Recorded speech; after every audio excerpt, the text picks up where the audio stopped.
On Public Intel Exclusive, I have Amaefula Owuike Johnson, who was arrested in October 2010 in Kenya. According to him, he went for a holiday at a relative in Kenya, but then he was arrested. And he made an appeal, and his sentence was reduced from 15 years to 10 years with a remission of 8 years. I have him here in the studio, and he will tell me all about his arrest and his life in Kenya.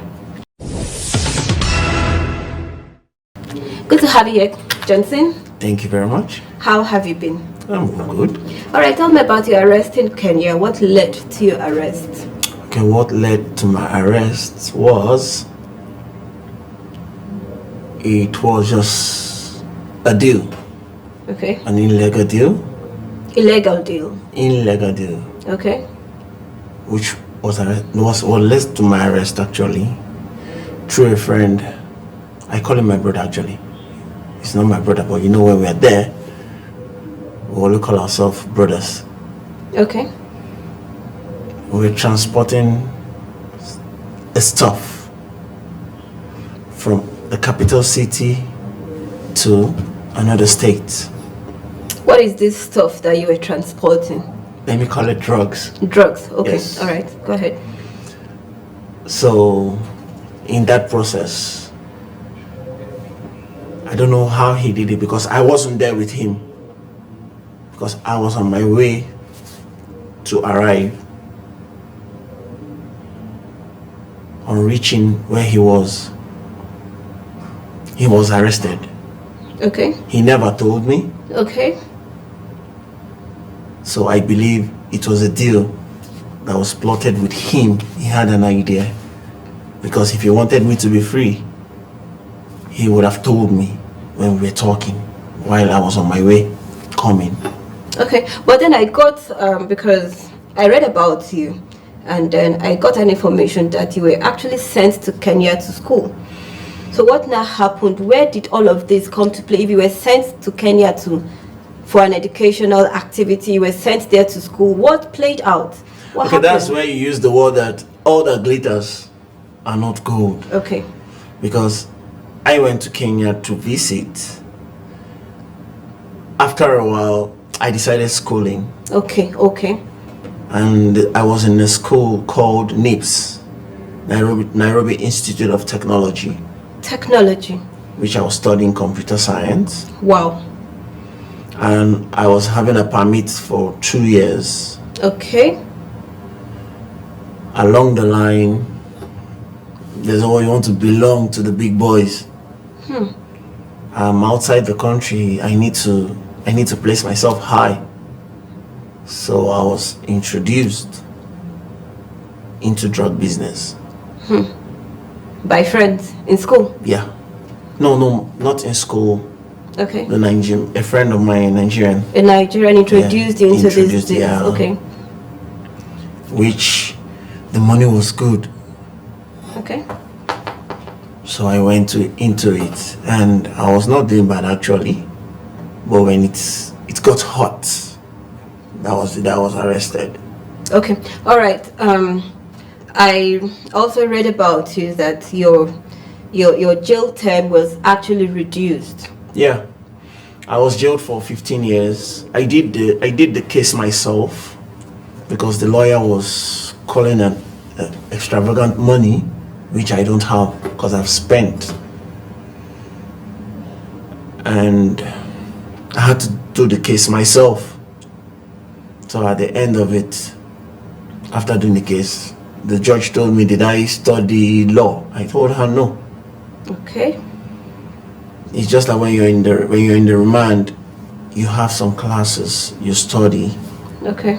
That was what I went through when I was inside there. Okay. So that was the experience I used when I was in the court. Okay. All right.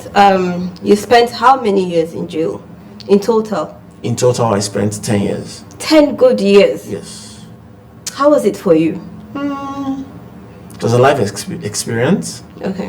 Which I know. It was hard at the first place, or at the first time, but later when I adjusted and I adapted to it, it became so easy.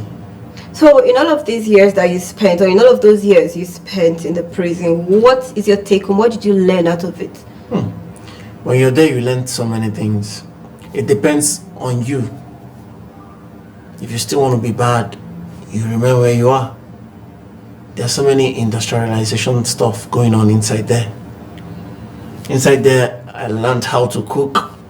I learned how to make couch. I learned how to make soap. I can sew a little. Opportunity I got inside there, free.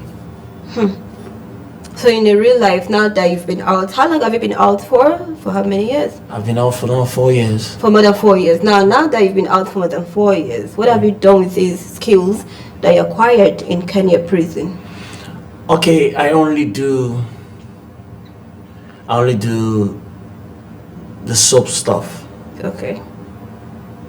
Like making all this couch, and you need to get the equipment, which is not easy actually. So the little I know I can do is the liquid soap of a thing, the hand wash stuff, and okay. I hear you also you've also started a little initiative, trying to teach people not to get into crime, just because of all of the things you had faced in Kenya prison, and you feel if one has the freedom of life, the person should actually appreciate it. Yeah. And I hear you cry about it because you preach in the street, you tell people not to fight, you preach against domestic violence. Why is all of this? Yeah, because life in there is not easy. Okay. When you're inside there, you're out of the world. It's a different air. The air is so different than the one we have right here. So whatever I've gone through, I will never like someone to go through it. So when I see them, even my friends, I don't keep friends actually, but the ones I meet, I try to share ideas with them, and I tell them, this is it. I've been through it. I'm not ashamed that I went there. It's a lesson I want to learn. And you're teaching people through this. And that's why I talk to people. So they say those that have ears, let them hear. It's a place you be there, you don't know your mother. Your mother can't come there to see you. Your mother can come and see you once. Now you're left alone. That's where you hear all one for himself. Okay, how far have you gone with your initiative? Okay, not so far. Okay. But I hope someday I'll get there. You get to teach people a lot about the prison life. It's a dream. It's your vision. Yeah. You really want to talk to people about this. Worldwide. Yeah. May God help you. Amen. All right, that's it on Public Intel for the week. Join us next week for more intelligence analysis and stories around the globe. Feel free to check us out on all social media platforms, and also take a time to visit www.piwdsecurity.africa. It's a goodbye for now.